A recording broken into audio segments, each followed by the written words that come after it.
n'umujenyi tugamba kutwakubasa kukuza abana abatakunda kuba bari mu bantu nekimanyisa ki aba bana nibahi twatunga omugisha gw'okutayisa omushomesa kandi ogu n'omukyarasha bahebwa charity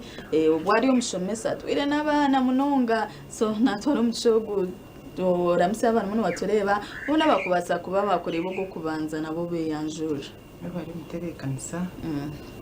abaturikirize kandi abari kutureba murire kurungi amazina ganje gundi murundi nibanyita ashabahebwa charity kandi nashemerwa munonga kwija kuganira nitwe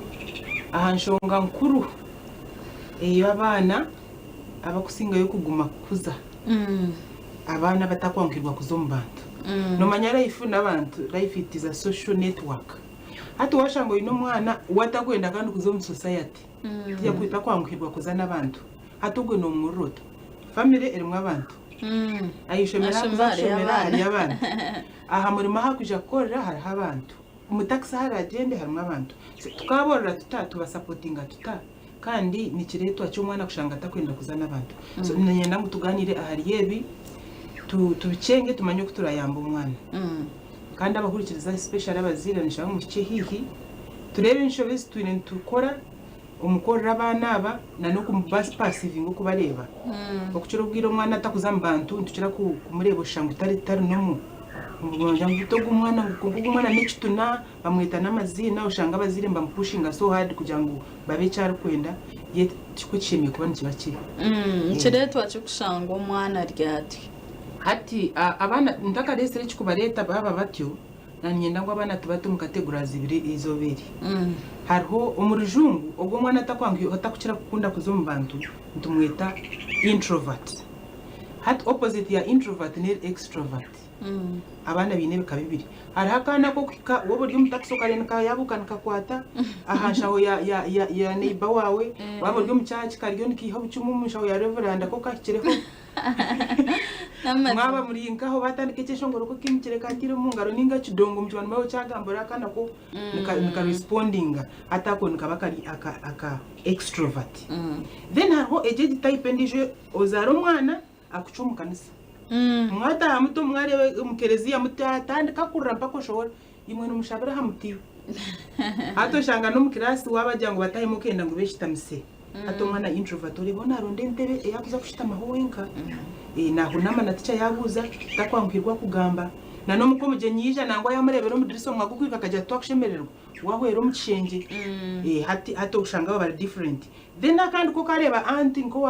wa Kampala yija nikabaka mugwiro umunaka kareba mushoka mterize dado kwa katire nyecuro so atebyo bebe kabiru yabana nko nani nyenda tudebe erizo antuza concentratinga aha introvert ubwo atakwankirwa abo kuba inibiye nikiretera ki umwana kuba introvert n'ibintu byinshi cyo kubanza n'ikiri genetic cyo buzaranwa hato kuciro bwinja abazire noshanga yabira introvert ryo mwana hata ija cyaho tugurowinga acurugamo hata ahurana ndango mwanga kana ke kabe sharp abumuzire nanda kana kari sharp haze sharpness abazire n'abashomesa n'abandi bantu ntukira kujupimira aha ukutwareba umwana mu society ukagamba ukashoma bible ukayeshongora a speech day hato jotaka kana kari sharp tukoba kupima bwa sharp ugonga na no mwana wahunama akobservinga nga introvert ogo nakugira ngo urumva kunama kandi umutima mbagutabiteka teko byabo nangwa bine n'amagezi gabo tokora kagareba we nakira kureba nko umwana mutahiwe amanyangu friendship yeteri genuine apuringa back konkaka no shanga ko kine kunga musta bo buri omo yaba mwana bona wamutombana buno shanga bwona bwineje so echi kikuretera umwana yaba introvert ninga extrovert kimwe kiryo mu buzaro nuko kwazi yabazire pushinga abantu kajoti tugira twine bitunayo kashango iwe nyoko nkuru washushuka mureba ubundi bateka ngo bahuname bine imitima migo mwana no mwina zitakusheka no mugomi ngo takushekera abantu natari mwina zinerye mbera ye kandi natagine control so no ine kumsupporting kimwe n'iki ryo mbahangwa ushanga ino muntu uyasire okwenda kweherera aha echa kabiri nebe kwita brain chemistry hariho part y'obwongo iba kweta dopamine aha hariho ne part iba kweta amygdala ziyamba parts z'obwongo ezikuyamba omu kudevelopinga kwa feelings emotions as a part yo gumwana yene very sensitive hati oshanga mwenera kakurisi ari emotionally sensitive kusinga kari na wamukora kubi agenda yena ababana bokwenaga ningo kashanga na maranga wamunyizi na maranke buratakagambire niwe na very very sensitive so part ye y'obwongo hati ne yaba sensitive munonga kusinga yori ari extrovert ushanga we yazo mbantu nakira kufa yako bamureba takwena mwene kuraka kwe kuburira abantu naenda maze yacenga nafa yechi bakuteka tekaho nafa yo munonga feelings then echaka shato echikurete mwana yaba introvert ni experiences zezo zakora bamwe mbwana experiences zo bwana umuriyezi harimo kushanga ngo mwana ino muzira over critical ari abazira kushanga critical akana karkato kunga nageze bitiyo tobanka nangogu konkiwa hati hawa bishyuko takugamba konkiwa noja kushoma noja kubasa ushanga critical ahame mtwarize yo mwana ato mwako kumiyamba ko expressing akimurita yabamo over introvert abo kujangu ari ino bazire batari supportive bako supportinga mbere yinko kweri nibenda bamuhindure abeki bakwenda mwene ngo kuba kwange nk'ekitete nk'ecyungo kindure fashion kandi yete cyo kishimikwa kiri nko kukiri hati wachezaho kuchikora pour neck to kubonabona no hato shanga umwana instead of kuba ecyari yahendera naba na yesherekera na kimwe n'abandi yarebishe yareterwa yirukangaza ko shereka abo kubishe nayija kumcwero rubanja ngumiragambe yazana na road ndemye kunargaho yagenda kuzana ningasibira hato shanga umwana na yesherekera kimwe then are kindi limited exposure akano kakakuza karyo munju hato banzorebe nka lockdown ikazi abana bazirwe munongo mu lockdown noje kushanga baba introverts abinji nabwo twatsinga mukana akasiba mukana mami namwe nakuyagire nka kubusha kushuma yasiba narankizo baryo nabo kuba tamanyirire kuzaki hato shange jo character yo kuba introvert yam creating wamo ahabwa kugira ngo utarabire social exposed ati yo nokuzo mwana yakurura mukana maid then first time umwazo mbugenyi wa mukuru wawe expecting amukaza koza no bundi keshongorera abagore no chikwe chikwija na it is taking a time umwana kuba free socializing yawe yabirataki utakukira kumutambantu ikindi chikurete echo nyenda mbirabe mujuba ariho stressful events yari umwana ushanga bakaburingire karikato yanaturana nankabantu batakufayo ninga shinga yishemerwa mburinga over bullying no bullying ebintu byinji kara hakurga ushanga umwana yijanishe ninko police yija kunna barganka aruwa to abana bakunu babitanka amazina hato shanga we okumu takiza nabandi ahubwo kuba bakamuburingana nazo mu secondary akahindura na mwanya naje kugenda ari nk'ecyo kiba kugira ki ati barimo bamwekera icyo ningo mukozi abakozi bitu ba made zo muka abana bitumba baryo takumanya they bully them so much. Actually they are the biggest source abazire mugire abakana bakwana basibana n'abana kaburinga tubakareba ati nabweta kana mwete bizina akana nakatomenting akahereze ngo bushera bukose ati nyendo bunywe kafe nabwe kubunywa atushanga umwana yayege kunyo bushera bukose na nobworoho oro bebe w'emyaka 3 atakuba free kujya ati mami poreze bushera ahabwo kuba chikamuzamu atoshanga buringi yaretera umwana nawe yaba introvert yayiherera tarabiri free tarabundi muntu wo kumukora free kujango ayinteracting then cyamuheru cultural values in values ezo tujangwa bisitagamba bito mu kinana akora cyo mbantu abicibare babagenyi bazankoko ati naje ko mu cyari introvert abo mu cyari introvert abe partner introvert ayije ushange namurumunka weta kushitamana abandi yananda kunywa cyayiye to kumureba nayisha manata y'icyayi nawe yeshereko bundo jango n'umushuma kumbe she has not been used to eating when people are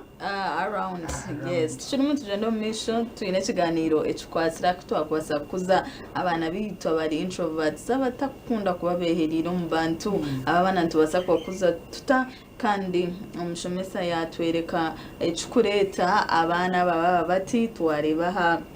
lack of exposure kushanga tamanye kuba ari omubantu twarina na genes genetics kushanga omwana niyo nzarwa yeye nk'omuntu life experiences neche ebira mwana ogwo arukura kandi ebyo twabireba omuri bimwe ebikutuma omwana yabati ekindi tugambe aha tugambira abwacha abana noshanga baba bati katureba nkuza yogo mwana aha we bari mno mwene ogwo mwana ryatyo tukamukuza tukamuyamba kugira ngo ayachieving abo kwamherwa izoba naje kuba nanda kuba nabantu kungana basa kuba nabantu muringo gwe azayishomero abe nabantu muringo gwe mushomesa ine kumanya abana bakugira ngo ndi mushomesa nija kufocusinga mushomesa kunkana umuzire no mushomesa wabo ina abana batanu introvert no wamurebere wita kwenda kuba nabandi abandi bayombazana kitapo warinka hariya ine ekikonkana na korente wamuziga no wamurebere yangu takukira kunde especially hija abasya atogo mwana no ine kumrestricting yaba ruwenga wareyenda kuba wenga utakampushinga tugenda se kuzana nabandi roko ningo bundi akiba free na mami atoshanga we nanda kuja kuba na mami mununga aza mami ampushinga we introvert no banza first support yo kumana kumuchengo kwali kandi uka respecting the fact ukamanya ngo weta kunda kuba nabandi kandi ukampa chance akabara kuba nabandi mununga kandi to kumureka kaguma ari wenka kungano mureka aba umweno ugumana umutwaza mpora yaba ryomwerere ukwenda azane nabandi hato ubanza umutwara for instance meeting sabanywani benka babiri bonga ningumu akanda katahike azo muhatayi kugira ngo utakampushingira ko zane nawe de mutsumuro mpira gira ki mureka taking okwirebwe abanza abo kwani baba critical nabanza kareba kakana nakaza kunsumura ningo mpira nkakuntere kiraka hato mureka abanza ka studying because joni yene chaye then umubwira aza kwenda kiganga 30 umwana we myaka 5 nahansi noja kureba ya approaching mutayo mpora rather than kushanga ntubatwara ngwitoka tuzamore ko katwara kano kakashkombo mbandi ngwaze ko bataho bya paints karra abo bako tukakakirebaga so no respecting embera yo manya mutakunda abantu kandi umha space nango mutana out nabandore we yasigara nko mumotoka atakwenda kushohora ninga ari kwenda kuwa kume onka mami we hata kiba teenager oshanga ayumwicharo beautiful ayino mubiri gwe gubonire akigenda nanka anti-jemema ati wenda ngo ngurira katete karungika kumukwata kakumukora smart akanga wore nanda nk'iki cyanje tutujungu cyana kandi kinyacyaro ndari munyacyaro cenge nguwe takukira kunda kugira ngo ajware kinte ekikumuretera public ya paying attention cyobwa bari ngumurye cyo bunji bwabushirikayo aburamo takwenda bamurebe ngo babaze kugira ngo mwicyane hips these comments says when zimukora shayi nabasana kwirukarira nje tumucyuko aho tubonire washange narira ngwenshi umuntu andi yamjangwa gizireki ngo abonire so umanyo kwari then you respecting nature ye okay echo nicho kubanza twagira ngo abana ba paying attention to their intern umugongo bwabo bono babisa extroverts bono be expressing kirebeka outside introverts bo noshanga ba processing ebintu umbungu nati cyamubuze ikintu cyakumanye aguma kunani konka wanga cyamanye so teachers nibabinde ku paying attention abana batkugira ngo answers mbazihereza bakugamba inobwo kubuza nk'ikibuzo karomana yagira nkabate ninga kagira nke ureba ngo yacenga so nari na communicating kugira ngo yes then kandi kakatom kona yiguru kagambe cyo kubanza kigwire gambe cyakashatu kigwire then akibona nkamuntu gwa katanu introvert ebyo byo nebigwire nabanza a processing ombongo bwe ahindira nakwe kikire cyonka so atom shomesa nayine ku paying attention to akareba ndito tubaka training kugira ngo urebe umwana cyakuteka teka ureba ariho yayikirizana niwe ariyo na following so ureke kugendera rya have you understood yes atina no as you teach mweno ukorese na misho gawe kuba studying then na no muzire nawe akoresa misho ureba umwana introvert akuja kugamba ati mami nyine njara hari abana bo kuzara ukaja ngo guwaga mushandire mu kitandoka muncheza nubutandika buri baby ashanga nawe kundira ekitanda cyaryama kurga kasheshe mpaka umwazi ninga simu kaguma mu kitanda baby toddler at ondijo wahizo tukushohora abayimukire ya ubona akunda yakoratire so likewise babambakura mushome umanye utaza kandi ubiya yagirenjara umhebyo kuriya kana abasubutagira ki nabasobutabishaba umurebe nayihahamura ningo umushome science yatecho nico kubanza aba bana ba preferring solitude ninga kuba bonka tuchira kubona abandi utamukusinga kuba nabandi kandi ogwe tuburema tubwa abnormality kuba kidoma nembera yomwa nenkora rango kuyamhangira so utakampushinga so much kugira ngo abenka ndije umanye ngwe are different in that way then abana bomba recharging kangore se kigambe cyo ku recharging akana inoka kwa kaliyo kakunami hato chenda kachamuro katira unka TikTok ore bakona kachamuka introvert we hati taku recharginga umbantu kujotiro kuze kuzana nabandi loka recharging we nanda umuhere creating environment ekuza kumureka wenka kore no mwasigning abandi bari yombeye rembuga ningana bagira ki mujotiro ko tebekana sitting room ahari kuza ko bana bari wenka aza nkogo mwana introvert sabingi ntakira kuba ari so particular yaba ryo mwikina abasa kutereza nkakatambara myaka 3 akumu ntebe wakoje muka amami we yagira ki niwe yakatereza so baherezo space yabo bashome bonka bakore bonka ubwo ryo no bayamba zo okubareka bonka kiri kirungi nacho konka no introducing amporampora no ine kubato konka introvert utaka mutwire nkampate for instance tuza kuzompate ya anti na giveaway ubanza mugambire uko noza kumu bamje tiroko jwaragira kangaze nkayizaze ko shirika muje to kwa otumanya antu mkwakana ine party udanani nyenda tugende hamwe so on preparing kare umwe no muyambe acha accepting utakamugwa mu aro possibilities zo kujambu introvert nabasa kuhinduka nkobwo yakuzirame extrovert ta chiruho kugira support yabone ati norebe kizibe chiruho ngana kigambira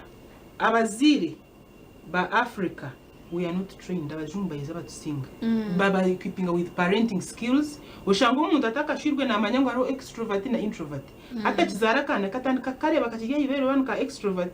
ninga introvert so atandika ka supportinga umwana kiza compete waba atakuzina speech day ureba katandika kuzina speech day akiza kuwa batakugamba debate ureba atandika ku debating konka hatitwe turi equipped na no kubayamba aza ebyo turiyo tugamba hwani baza kutuyamba tuyamba umwana so no jo mwihayo ayega ko expressing no bwara tabirenka extrovert konga mwe no reba yayankirwa ati yaba cyamwambira kuza umbantu ubundi akagamba ko expressing abana bo mupati yo twakubasa kwa supportinga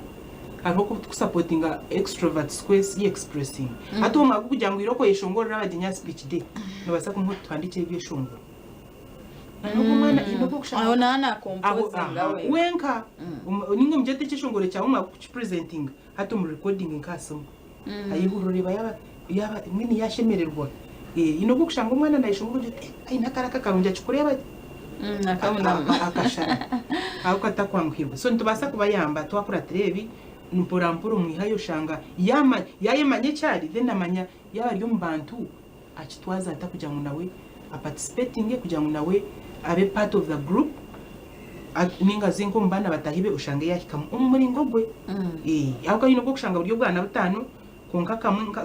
nkam secondary esako yabichi batano konka rumwe kunami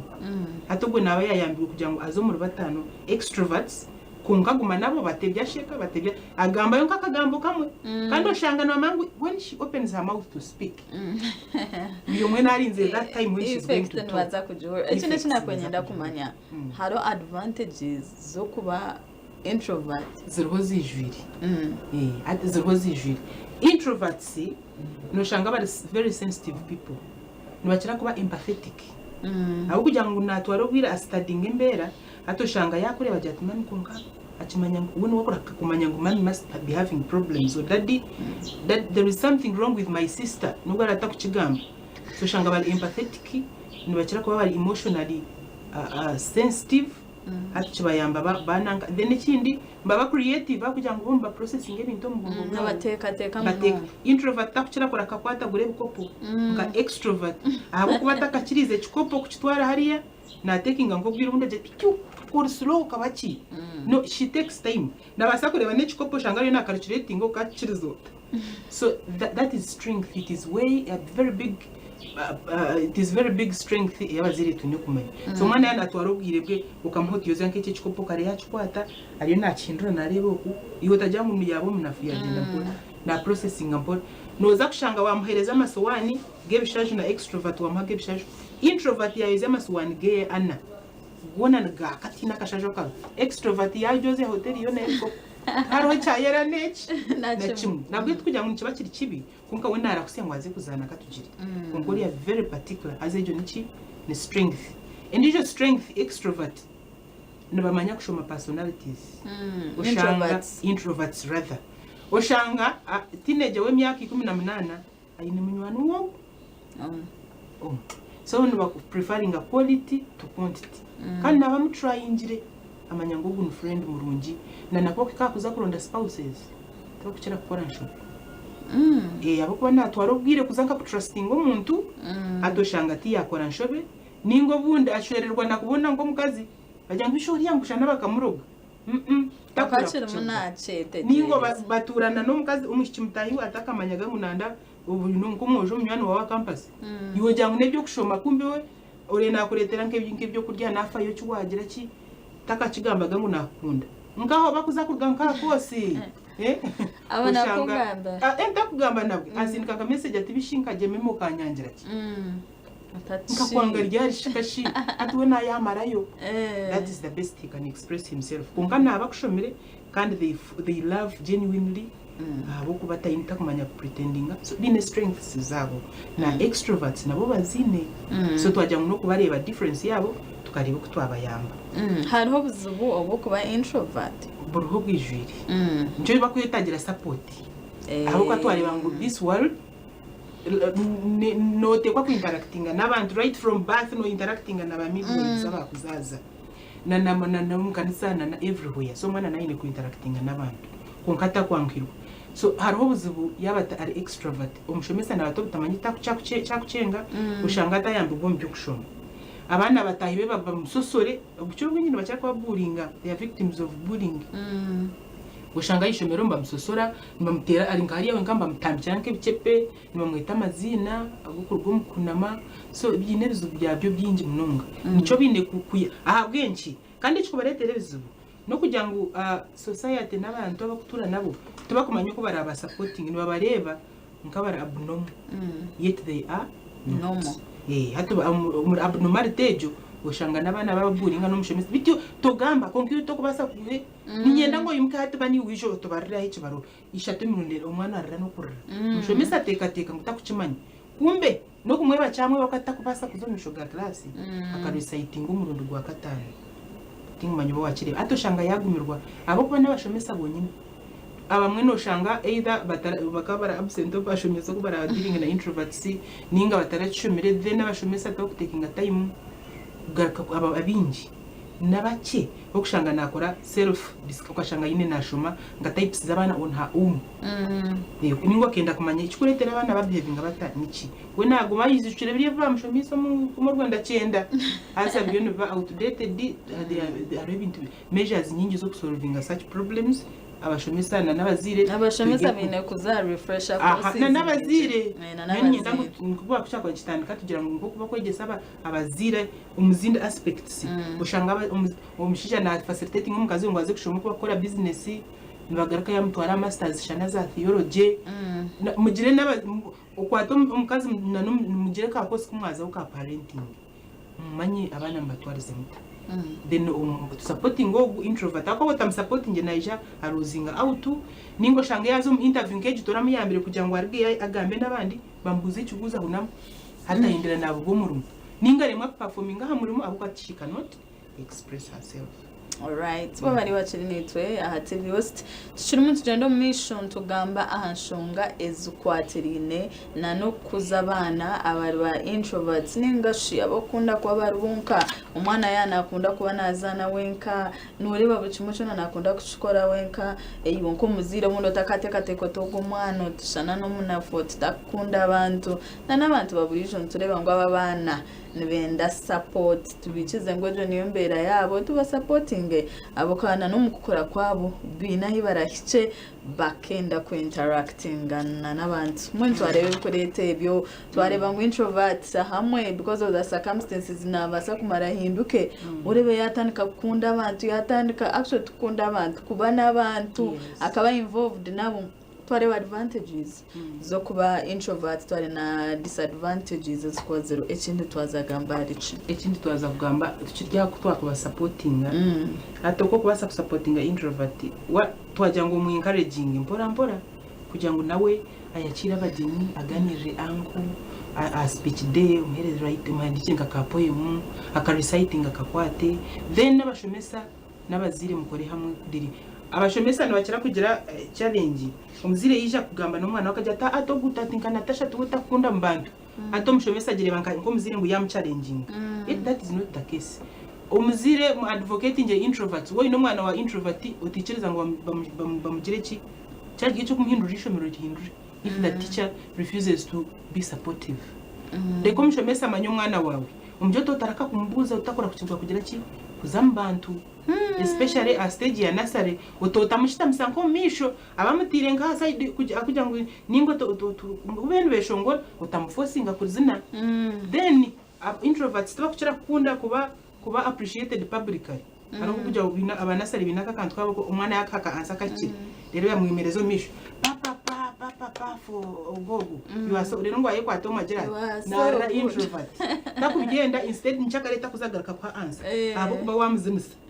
so gambira mushomesa amanye ngo kwara heze kwa answer kiri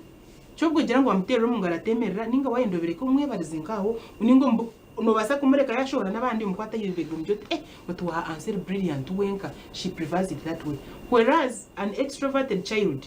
na bayimukireka takagize ngumuka akwa yaka ansakakire atandika kubarinzire so ati abazire mukore n'abashomesa utakayisiza umwana wakaje kachikungu ndagambe cyanaza kumutera stand for your child tinara mu defending kwihayiwe then abashomesa bamanye umwana wa introvert or following up gumeno buzo umwana no usanywa n'umushomesa tinaje ngo tubiso mwaga yabo kwa nabo mbabi na lot on their plate kunkonywa n'umushomesa kugira ngo abase kusupportinga umwana ikinde cyakashatu atwagize ngo tuba activities ezikuba yamba nka drawing muhereze kitaba drawing umuhereze music agi listening to abo kwa n'abasotangwirwa kubuza abandi then twajya introvert ino bakugatheringa karejo kashanga ine komunyabuzaro umwe washaringa nawe wakunda ba mami mbe friendly na badadi kunkakora shange yanywana nkakazinwe wano mwisiga ntwarize do ato umuyambe agumena mu accessinga burisho abase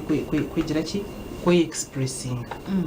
then kuba rakore ka achievement kacho aka reciting nka poem ayishomero cyeka kujya ngenderizoba akiyaze ndabaziri mwene kumara yo muri babira kwata kutina mami we appreciating every napka kwa small effort kukugira ngo yabwa n'umuntu yamana musi mana bunci bagumira kugira ngo aramusi ngo umuntu atuwasibuta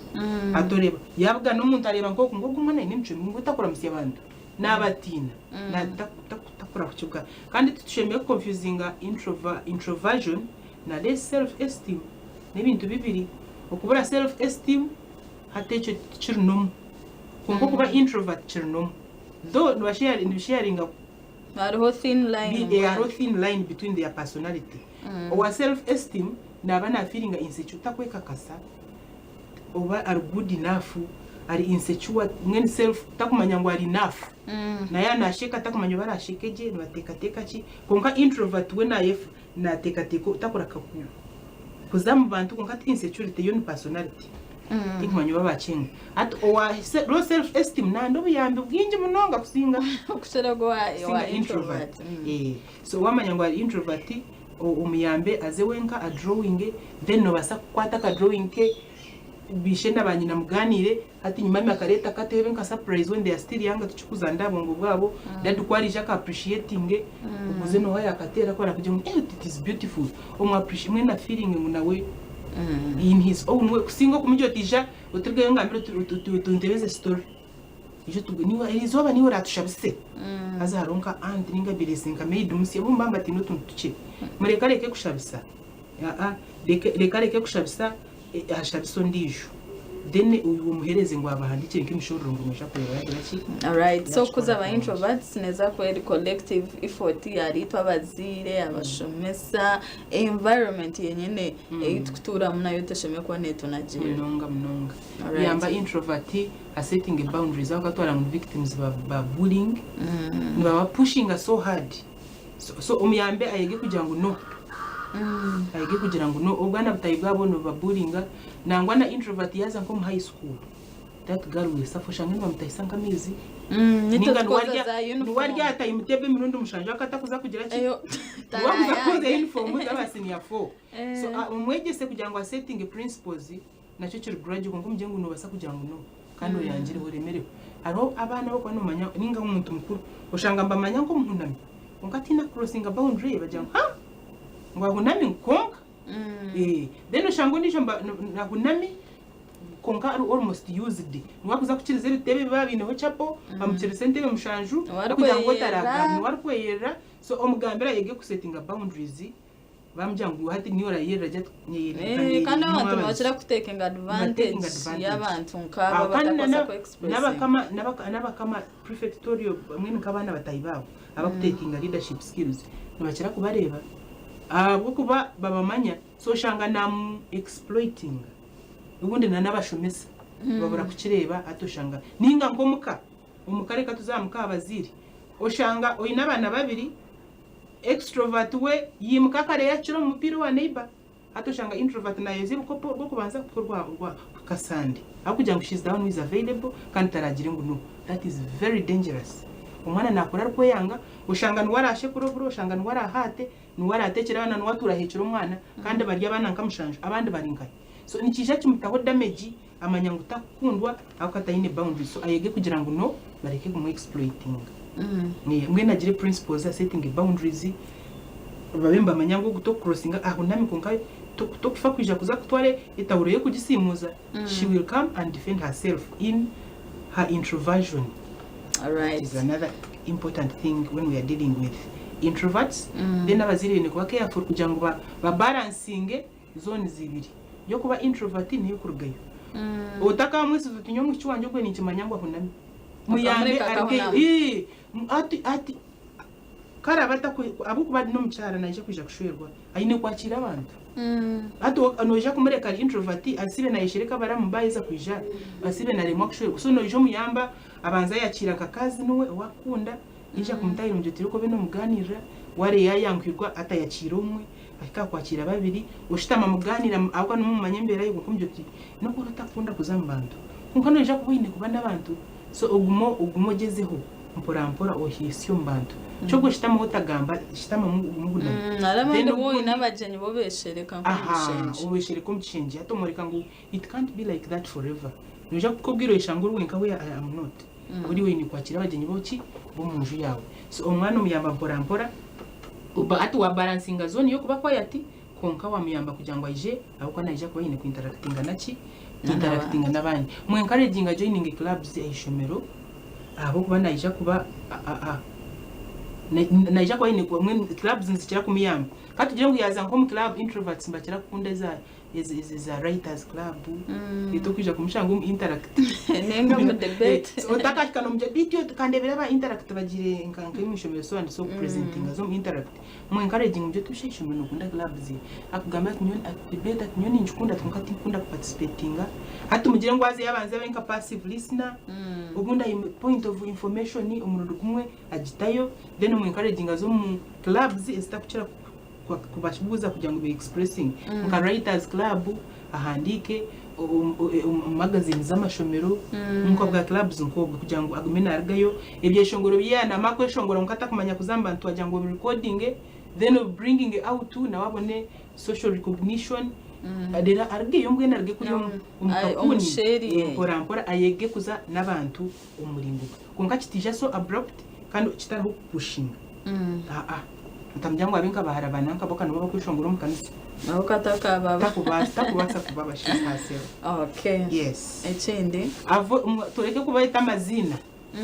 ayishomero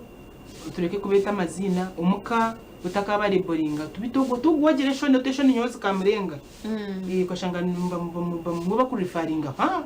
ngendero bagenye bibisha bakashanga yonka nka patience atungene gwe twayajeruka patience takubasa kureba abantu misho patience we nation bishogo mwana shana manya takunda abantu nyoka kanshumiza akanshobera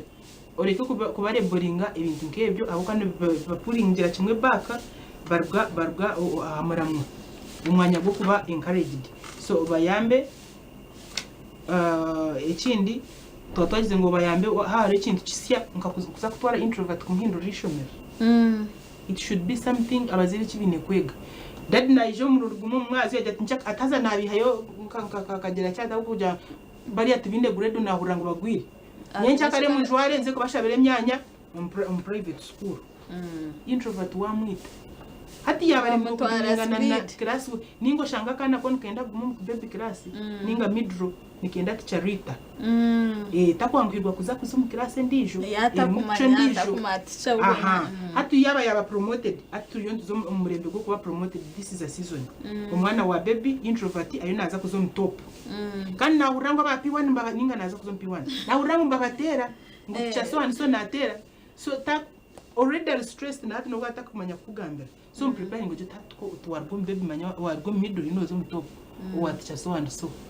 How do you feel? Then agamba kunyoni nyenda gumo middle. Hatu muyambe tunoja ku mu top, hatu mwega mwongera mwana mukora ABC teacher na ija kunda, hata uchikweta gisangoze yiware unatina teacher, then you talk to the teacher. Prepare nje new transitions. Ureke kuja mujwaneze kubashabire myanya, especially teenagers. Wa muyango ngo girl school, hatu jotapano tunoza kuzana na KG public private school. Remixed. Takubasa kushoma. Msha kwa no mushanga naronda nkaho kweshereka no mwe nazariso nazidojinga ryo mu library kumbe ushanga takumanya kushita magati yabojo introvert. So prepare them before any change. No kwa kuja ngwaza kumhindura. By the way no kwa kuza kumhindura bedroom kumwihanga sister we wabe naturana nawe kumundi mbaze mkiganireho abasi kubanza kucha acceptinga then equipping no kwa dealing nacho. Program ekiri sisimka turi mu turi kutokwasa kuza abana bitu abarwa introverts kandi twatwe no mujeni omushomesa shabahebwa charity turi mu tugendo mu misho watkatizo mu kahumuro kace ntuza kuba ntugaruka n'ekiganiro citu atakaga TV West.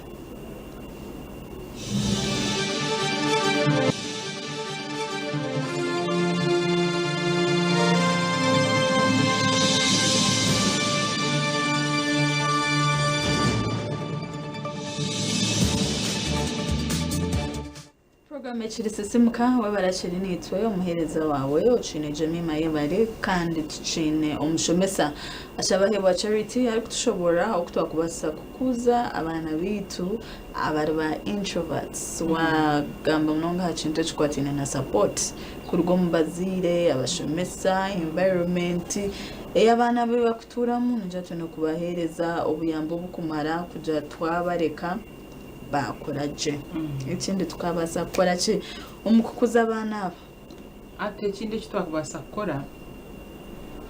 introverts aba nibakira kutekinga criticisms personally na conflict. Sister we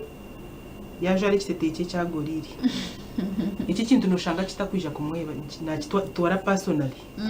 Whereas the extrovert we cyabaho cyayeba kuba bamuri batayagenda kuko introvert ko kumuri bataka kumu nayebuza yandi bataraki Ninga yabachimanyisa ninga tanyenda because they are so critical. So nibakira taking offenses then a conflict yaja conflict no muntu agitakinga very personal. Nabasa kugiraho an issue ushange na chishuka nyensi after 10-20 years iwe cyakwebure ajya tukagabwa onjoye n'ishitete nabe ubunagorra tukuzacacu ukajwa n'ishitete cyanje. So atabaziri no kujya kuyamba abana kutekinga criticisms like mwe nazitaking nka ground ya development. Not all criticisms are criticisms is negative zo mwana ine kwanga ngo kumujyango wa dori chibi you ugly atecho ine kumugesa kumanya ngo achimanyu because there is no ugly child. Konga criticisms is positive. Kumuntu akamujya ata konga ejemeza tuwagira ki tuwagisemura hati we nayebuza bishubuka babajya bashitami hati bumba jya mutena gisimura je kunga chuwe mami kuza kunya mutena simure meza hati wombwe shirukana naraga koreke na kiriya mwen umuyambe kujya kubara mu criticizing agitaking nka opportunity yo growing.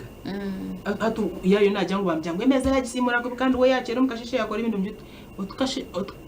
kubitwa kugisimura je kego kuba kugisimura je mushanga yana ndo yege kuba kugisimura just takujya ngo wakora busha ayo najya ngo gisimure je ebeje ayege kutekinga criticisms constructively mbwenu kumanya ngu agitaking nka nanka yo growing ayishomero when they give a wrong answer introvert teacher ayine kuba careful ku ya responding at the wrong answer yaja ngu 2 times 3 akaja ngu 14 utiwe shitama no fa wimuka wagambireryo she will never give an answer naza kumanya ngu tichogu when aja ngu nyine magezi you reach an conclusion in himself so ati teacher ayine kuba careful mujot thanks for trying aza ebyo bintu abashomesa ba training ngo koza nabo biniza personality ushango mushomesa ari rude biti wari kuhandika no handikise cyakwawa tokura batahi bako bakuhandika introvert no ija kuba yanahandika teacher yakika urebe nashireke kitabo akwata kumenya ticho kwara gireki kwara responding kandi criticism negative weta ine room yo kuja accommodating so kandi everywhere that a child goes na ija kuba ine kuba criticized in everything you do no ba criticized so help an introvert to accept criticism which is constructive then umuyambe criticism negative handling that umwana naija kujya atubanja ngunyoti ngumanya kuzina amjo ticha utakureba utubona sho mucyanje ko kuzina je ningo ticha weta you encourage kugira ngo ekabamureta criticism negative ariko ngumana je bankere negative ningo mutaka mutuma kamanya ngo utakumanya kwandika ngo utakumanya kugamba rero abana bo kushanga baringa introvert dena inobundo buremo umurongo kwebebera hata kibana gamba bamushekera hata umuyambe amanyangu both bakumanya ngo icyo kiriyo it is okay for someone to laugh at you that is their choice uyamba umwana amanye kugira ngo baramushekeje atakayetinira kimwe instead ayige kugira ngo you can laugh at me and still I stand tall ayige in his introversion okugira ngo agume ari aine esteem yenko muntu are quiet konka atakayetina then ekindi ekitwa kubasa kukora mbegese kumanya ngo they are normalizing introversion tureke kugireba ngo burema ukashanga bajaha ngori yaho nabisho wori yaramuturikira no ushanga no mcyara na cyaro ujyo mbisho wori yaramuturikira nkamuha tabano wanje akagwerwa kago omukazi wako takugamba wena no komtayira takugamba because that's who she is so ombana batoto abantu raising to normalizing introversion umwana kimanye ngo nyungwara ko yatina kunda space and it is okay it is fine then no basa kohereza nka there are some successful people who are introverts